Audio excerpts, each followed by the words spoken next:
Good morning बेटा। आज हम हमारी ऑनलाइन क्लास में हमारे नेक्स्ट टॉपिक जो हमारा चल रहा था चोल वंश, उस चोल वंश के बारे में ही पढ़ेंगे। उसका टॉपिक पढ़ेंगे हम चोल प्रशासन। आज हम पढ़ेंगे चोल प्रशासन, चोलकालीन प्रशासन या चोल वंश के समय का प्रशासन, उसके बारे में आज हम चर्चा करेंगे। चोल वंश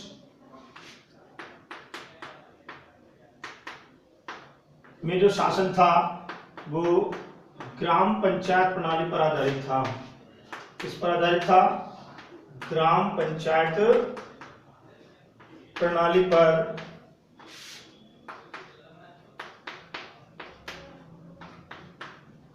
आधारित था। चोल वंश में जो है चोल प्रशासन ग्राम पंचायत प्रणाली पर आधारित था और प्रशासन की दृष्टि से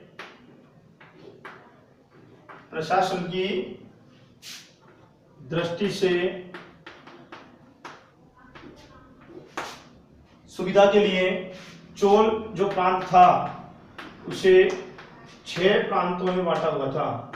कितने प्रांतों में बांटा हुआ था? 6 प्रांतों में। अर्थात प्रशासन की सुविधा की दृष्टि से,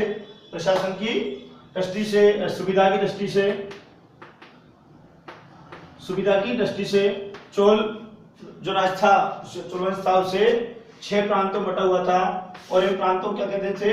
मंडलम। क्या कहते थे इनको? मंडलम। इन्हें मंडलम कहते थे और मंडलम के भी उपविभाग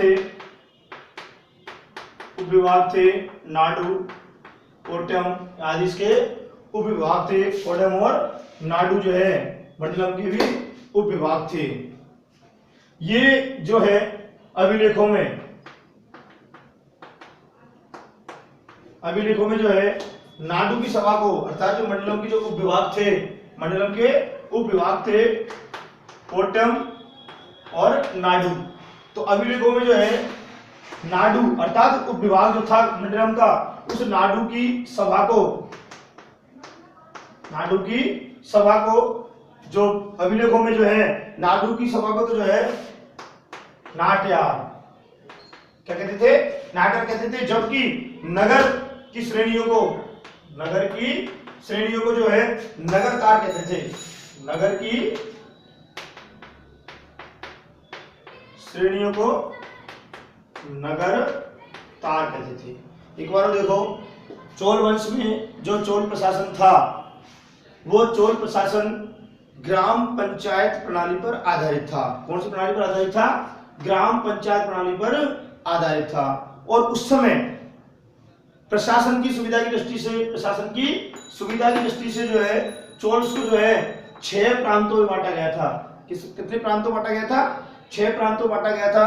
और इन 6 प्रांतों को कहते थे मंडलम। क्या कहते थे इनको? मंडलम।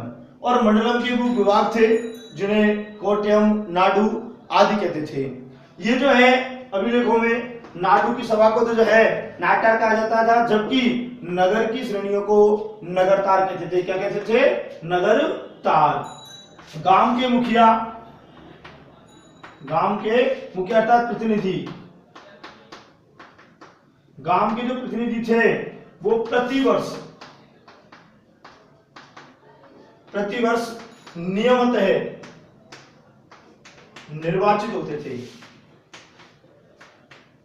क्या होते थे? निर्वाचित। कौन? गांव के प्रतिनिधि। गांव के प्रतिनिधि जो है प्रतिवर्ष जो है नियमित निर्वाचित होते थे। इन पर नियंत्रण रखने के लिए, अर्थात प्रत्येक मंडलम जो अपन ऊपर पढ़ा था ना, 6 प्रांत में बटा होता जिन्हें मंडलम कहते थे, तो प्रत्येक मंडलम को तो क्या थी? स्वायत्तता प्राप्त थी।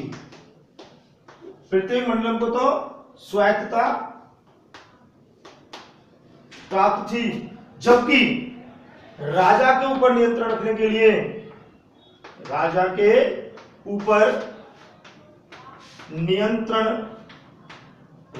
लिए, कोई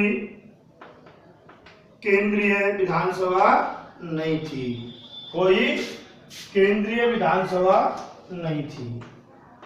केंद्रीय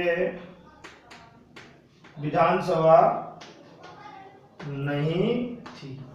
एक बार देखो, अर्थात जो प्रतिनिधि थे गांव के, वो गांव के प्रतिनिधि प्रतिवर्ष नियमतः निर्वाचित होते थे, चुनाव के द्वारा उनका निर्वाचन होता था। मंडलम जो है उन्हें स्वायत्तता प्राप्त थी, अर्थात प्रांतों को मंडलम कहते थे, तो मंडलम जो है उन्हें तो स्वायत्तता प्राप्त थी, लेकिन राजा के ऊपर नियंत्रण रखने के लिए, राजा को नियंत्रित करने के लिए कोई केंद्रीय विधानसभा नहीं थी। गांव की जो भूमि थी, उस भूमि की उपज का, अर्थात जो लोगों का जो भूमि थी, उस भूमि की उपज का लगभग छठा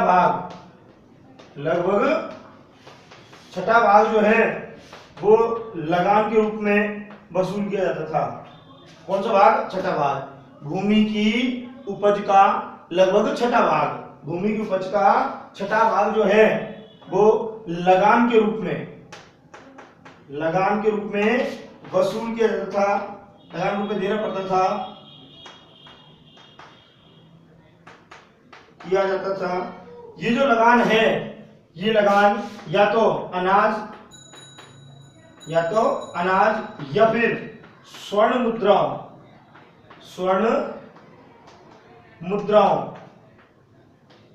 के रूप में लिया जाता था। अर्थात जो लगान था, भूमि की उपज का लगभग छठा भाग, वो लगान के रूप में दिया जाता था उस समय, और जो लगान था वो अनाज या स्वर्ण मुद्राओं के रूप में लिया जाता था। उस समय जो सोने का सिक्का होता था उसे क्या कहते थे? कासू। अर्थात चोल वंश के समय पर सोने के सिक्के को क्या कहते थे? कासू। क्या कहते थे? कासू। और ये कासू जो है ये लगभग 16 ओस का होता था, तो चलता था 16 ओस का होता था, जो सोने का सिक्का होता था। उस समय जो है चोल राजा थे, उनके पास बहुत ही मजबूत स्थल सेना थी, जहाजी बेड़ा था, और उन्होंने सिंचाई की बहुत बड़ी बड़ी योजनाएं पूरी की। अर्थात ये क्वेश्चन भी है कि सिंचाई की बड़ी बड़ी योजनाएं किस समय पर पूर्ण की गई, तो वो है चोलकालीन प्रशासन, चोल वंश के समय पर। एक बार पुनः देखो, चोल प्रशासन जो है वो ग्राम पंचायत प्रणाली पर आधारित था। प्रशासन की सुविधा की दृष्टि से पूरे प्रशासन को जो है 6 प्रांतों में, राज्य को जो है 6 प्रांतों बांटा हुआ था। इन प्रांतों को कहते थे मंडलम। क्या कहते थे? मंडलम। इस मंडलम के वो विभाग थे जिन्हें नाडु या कोट्यार कोट्यम कहते थे। अभिलेखों में जो नाडु की सभा थी, अर्थात विभाग जो नाडु था उसकी सभा को तो नाट्यार, जबकि नगर की श्रेणियों को जो है नगरतार कहते थे। गांव के प्रतिनिधि प्रतिवर्ष जो है नियमित निर्वाचित होते थे, चुनावों के द्वारा निर्वाचित होते थे।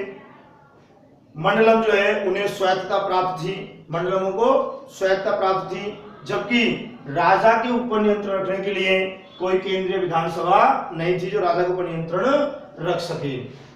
उस समय जो है भूमि की उपज का लगभग छठा भाग जो है वो लगान के रूप में वसूल किया जाता था, लगान के रूप में लिया जाता था। लगान जो है या तो अनाज के रूप में या स्वर्ण मुद्राओं के रूप में दिया जाता था। लगान जो है, जो भूमि की उपज का लगभग छठा भाग जो लगान के रूप में लेते थे, वो लगान जो है या तो अनाज के रूप में या स्वर्ण मुद्राओं के रूप में लिया जाता था या था दिया जाता था। उस समय सोने के सिक्के को बोलते थे कासू। चोल वंश में जो है सोने का सिक्का जो है वो कासू कहलाता था, और ये लगभग 16 उसका होता था। उस समय चोल वंश के राजाओं के पास बहुत मजबूती स्थल सेना थी, जहाजी बेड़ा भी था, और सिंचाई की बड़ी बड़ी योजनाओं को उन्हीं के समय पर पूर्ण किया गया, अर्थात चोल वंश में पूर्ण किया गया। आराम से आज टॉपिक को भी समझो। इससे पहले अपन ने देखा था चोल वंश के बाद अपन देख रहे हैं चोल प्रशासन। जितना हो सके उतना लिखने की कोशिश करो, लगातार लिखो, टॉपिक बाय टॉपिक लिखते जाओ। एक बार वीडियो सुनने के बाद करने के बाद जितना हो सके उतना लिखने की कोशिश करो, फिर वीडियो को दोबारा सुनो। उसके बाद जो चीज आपसे लिखने से रह गई या जो चीज आपको समझने से रह गई, सुनने से रह गई, उसे पुनः रिपीट करो, और फिर अपना जो रजिस्टर जो आप मेंटेन कर रहे हो उसे बनाओ। इससे आगे अपन नेक्स्ट वीडियो में पढ़ेंगे। धन्यवाद।